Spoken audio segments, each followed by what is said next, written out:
السلام علیکم۔ اسٹوری کا نام ہے خونی بھیڑیا، قسط نمبر 2۔ جیفرسن نے ایک بار پھر بندوق درندے کے منہ پر ماری اور جب دیکھا یہ بھی بیکار گیا تو پلٹ کر بے تحاشا بھاگا۔ اس کے پیروں میں جیسے پڑ لگ گئے ہوں۔ وہ ادھیڑ عمر کا تھا مگر اس وقت وہ اپنی جان بچانے کے لیے جس برق رفتاری سے بھاگا اس نے نوجوانوں کو بھی مات دے دی تھی۔ صرف ایک بار رکا اور پلٹ کر دیکھا، انسانی بھیڑیا اچھلتا کودتا اس کے تعاقب میں آ رہا تھا۔ جیفرسن پھر اندھا دھند دوڑنے لگا۔ راستے کی ناہموار اور اونچی نیچی جھاڑیوں کو پھلانگنے میں اس کے کپڑے تار تار ہو گئے۔ بندوق وہیں پھینک آیا تھا، اس کا جسم بری طرح زخمی ہو گیا اور چہرے پر بھی جھاڑیوں میں سے گزرنے کے باعث گہری خراشیں آئی تھیں، لیکن وہ رکا نہیں، برابر بھاگتا رہا۔ خاصی دور جا کر ایک لمحے کے لیے رکا، لیکن پھر وہ دوڑ پڑا۔ انسانی بھیڑیا اب بھی اس کے پیچھے آ رہا تھا اور دم بدم اس کی رفتار بڑھتی جا رہی تھی۔ جیفرسن کو اپنی موت بہت قریب دکھائی دی۔ دوڑتے ہوئے اس نے سوچا کہ کارٹر کی بیان کردہ کہانی حرف بحرف صحیح ہے، مگر اب جان بچانے کا مسئلہ تھا۔ تب اسے یاد آیا کہ دریا قریب ہی ہے اور اگر قدیم داستانوں کے مطابق کوئی شخص انسانی بھیڑیے یا کسی ایسے بھی بلا سے جان بچانے کا خواہش مند ہو تو اسے بلا تامل پانی کے اندر کود پڑنا چاہیے۔ انسانی بھیڑیے خون اشام، چمگادڑیں یا بدروئیں چلتا ہوا پانی عبور نہیں کر سکتے۔ خوش قسمتی سے وہ دریا کے رخ پر ہی تھا۔ ٹھنڈی ہوا کے جھونکوں نے اسے بتایا کہ دریا زیادہ دور نہیں۔ اس کا سانس بری طرح پھول گیا تھا مگر وہ ہر قیمت پر اپنی جان بچانا چاہتا تھا۔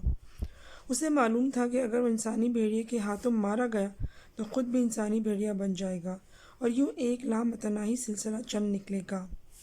جیفرسن اسی سوچ میں مسلسل بھاگ رہا تھا کہ دفعتاً انسانی بھیڑیے کا پنجہ اس کے دائیں شانے پر پڑا اور اس کے شکاری کوٹ کا کتنا حصہ ادھیڑ گیا۔ خدا رحم کرے، بلا کتنی نزدیک آ گئی تھی۔ اب وہ بہتے ہوئے پانی کا شور سن رہا تھا۔ دریا 20-25 گز دور تھا۔ جیفرسن نے اپنے جسم کی آخری قوت داؤں پر لگا دی اور دھڑام سے یک بستہ پانی میں کود گیا۔ ایک ثانیے کے لیے اسے یوں لگا جیسے وہ برف سے بھرے ہوئے کسی گہرے تاریک کنویں میں گرتا جا رہا ہو۔ پانی اتنا تیز تھا کہ اس کو بمشکل سنبھلنے کا موقع ملا۔ کسی زمانے میں وہ بہت عمدہ تیراک تھا اور اگرچہ تیراکی کی مشق چھوڑے ہوئے اسے خاصی مدت ہو چکی تھی، مگر بعض ضروری طریقے تیراکی کے وہ نہ بھولا تھا۔ ایک گہرا غوطہ کھانے کے بعد اس نے اپنا چہرہ پانی کی سطح سے باہر نکالا اور پھیپھڑوں میں تازہ ہوا بھری۔ عین اسی لمحے اس کی نگاہ غیر شعوری طور پر اس کنارے کی طرف اٹھ گئی جدھر سے اس نے دریا میں چھلانگ لگائی تھی۔ اس نے دیکھا انسانی بھیڑیا کنارے پر نہایت اضطراب اور غصے سے چکر کاٹ رہا ہے۔ کبھی کبھی وہ اپنی تھوتنی اٹھا کر چاند کی طرف دیکھتا اور ہلکی آواز میں غرراتا جیسے شکار کے نکل جانے کی شکایت کر رہا ہو۔ وہ یہ دیکھ کر حیران رہ گیا کہ بلا نے بھی اپنے آپ کو پانی میں ڈال دیا، مگر فوراً ہی وہ یوں اچھل کر پیچھے ہٹا جیسے بجلی کا کرنٹ لگا ہو۔ پھر وہ بری طرح چیختا چلاتا جدھر سے آیا تھا ادھر ہی بھاگ نکلا۔ دیر تک اس کے کانوں میں انسانی بھیڑیے کی چیخنے کی آوازیں آتی رہیں، پھر آواز مدھم ہوتے ہوتے جنگل کی دور افتاد چٹانوں میں غائب ہو گئی۔ اس کے ہوش و حواس اب بھی غائب تھے۔ وہ پانی کی بہاؤ پر تیزی سے آگے جا رہا تھا، لڑکتا، بل کھاتا، مرتا، قلابازیاں اور ڈبکیاں کھاتا برابر آگے بڑھ رہا تھا۔ اس کے جسم میں مزاحمت کی بالکل ہمت نہ تھی۔ جو وہ آگے بڑھ رہا تھا پانی کا بہاؤ بھی تیز سے تیز تر ہوتا جا رہا تھا اور پھر اس نے آبشار کے گرنے کی آواز بھی سن لی۔ دہشت سے ایک نئی لہر اس کی روح میں دوڑ گئی۔ یاد آیا کہ کچھ فاصلے پر 40-50 فٹ کی گہرائی میں دریا کا پانی آبشار بناتا ہوا گرتا ہے اور اگر وہ جلد سے جلد کنارے پر نہ پہنچا تو دنیا کی کوئی طاقت اسے آبشار میں گرنے اور چٹانی پتھروں سے ٹکرا کر پاش پاش ہونے سے نہیں بچا سکتی۔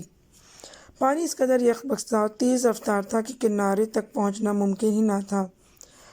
پیروں اور ہاتھوں میں حرکت کرنے کی سکت نہ تھی اور اگر سکت ہوتی تو بھی اس بے پناہ بہاؤ کے سامنے اس کی حیثیت ایک تنکے سے زیادہ نہ تھی۔ اس نے دل ہی دل میں خدا کو یاد کیا اور دوسرے کنارے پر پہنچنے کی جدوجہد شروع کر دی، لیکن اس کی کوشش بہاؤ کے سامنے بیکار ثابت ہوئی۔ آبشار کی گرج دار آواز صاف سنائی دے رہی تھی۔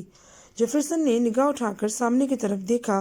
چاند کی روشنی میں اسے آبشار کے دہانے کے پاس جھاگ سے بنی ہوئی دھند سی نظر آئی۔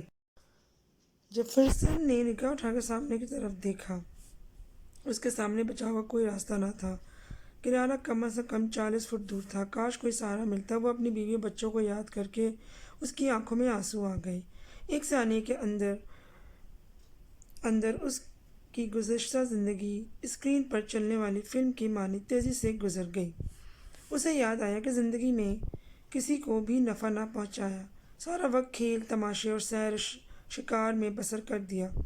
اپنی پیاری بیوی اور 2 پھول جیسی لڑکیوں کو کبھی ایک شوہر اور ایک باپ کی محبت نہ دی۔ پوری دنیا میں اس کا کوئی دوست نہ تھا۔ پھر اسے کارٹر کا خیال آیا۔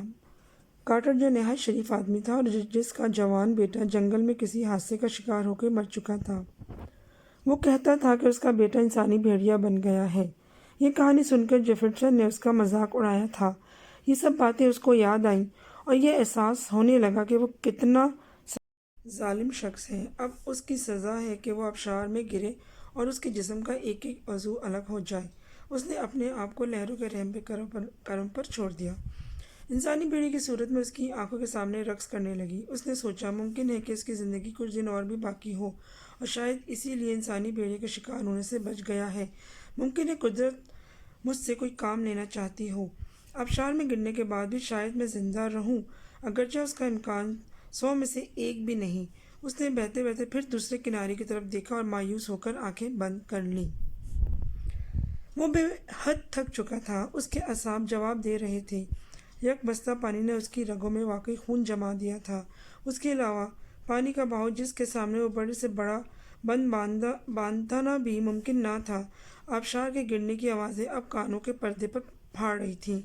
یہاں دریا کا پاٹ اتنا تنگ تھا کہ جیفرسن اگر ہمت سے کام لیتا تو شاید کسی ٹھہرے ہوئے پتھر کا سہارا لے کر جان بچائی جا سکتی تھی۔ اس نے عالم مایوسی میں ایک پتھر کی ایک ابھری ہوئی نوک پکڑنا چاہی، مگر پتھر اس قدر چکنا تھا اور اس پر کائی اتنی گہری تھی کہ اس کا ہاتھ فوراً پھسل گیا۔ ایک ثانیے کے اندر میں نے اپنے آپ کو آبشار کے دائرے پر کارپ کی مانند اچھلتے کودتے، ڈوبتے ابھرتے اور کلب بازیاں کھاتے ہوئے پایا۔ دریا کا بل کھاتا ہوا پانی جیسے موت کا راگ آلاپ رہا ہو۔ جیفرسن نے دل ہی دل میں خدا سے اپنے گناہوں کی معافی مانگی، کنارے کو ایک مرتبہ حسرت کی نگاہ سے دیکھا اور مرنے کے لیے تیار ہو گیا۔ اب وہ آبشار کی لپیٹ میں آ کر پانی کی سفید شفاف لہروں کے ساتھ نیچے گرا تو یوں لگا جیسے آسمان کی بلندیوں سے یک لخت اسے زمین پر پھینک گیا ہو۔ یہ احساس اس کی زندگی کا وہ لمحہ تھا جسے آخری بھی کہا جا سکتا تھا، اور وہ اس سے بیشتر اس کی زندگی میں کبھی نہ آیا تھا۔ یہ ایک عجیب، نرالا اور پراسرار تجربہ تھا۔ جب وہ 70 فٹ نیچے جھاگ اڑاتے ہوئے اور کھولتے ہوئے پانی میں ایک خرگوش کی طرح گرا تو ایک دم دریا کی تہہ میں بیٹھتا چلا گیا۔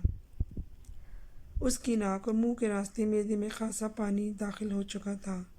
اسے صرف اتنا یاد تھا کہ تہہ میں جاتے ہی ایک انجانی طاقت نے اسے اوپر اچھال دیا، پھر اسے کچھ ہوش نہ رہا۔ نہ جانے وہ کتنی دیر بے ہوش رہا، پھر اس کی آنکھ خود بخود کھل گئی۔ اس کے ارد گرد اندھیرا تھا اور کانوں میں شائیں شائیں کی آوازیں آ رہی تھیں۔ وہ بے حس حرکت اسی طرح پڑا رہا۔ اس کے ماؤ ذہن میں رفتہ رفتہ سوچنے سمجھنے کی طاقت بیدار ہوئی۔ اس نے خیال کیا وہ مر چکا ہے اور اب وہ ایک ایسے مقام پر ہے جہاں تاریکی، ٹھنڈ اور سناٹے کا راج ہے۔ یہاں پر میں اسٹوری کا اختتام کرتی ہوں۔ انشاءاللہ اگلی قسط کے ساتھ آپ سے ملاقات ہوگی۔ دعاؤں میں یاد رکھیں اس دعا کے ساتھ کہ اچھا دیکھیں، اچھا سوچیں، اچھا سنیں اور اچھا بولیں اور دوسروں کا خیال رکھیں۔ اللہ حافظ۔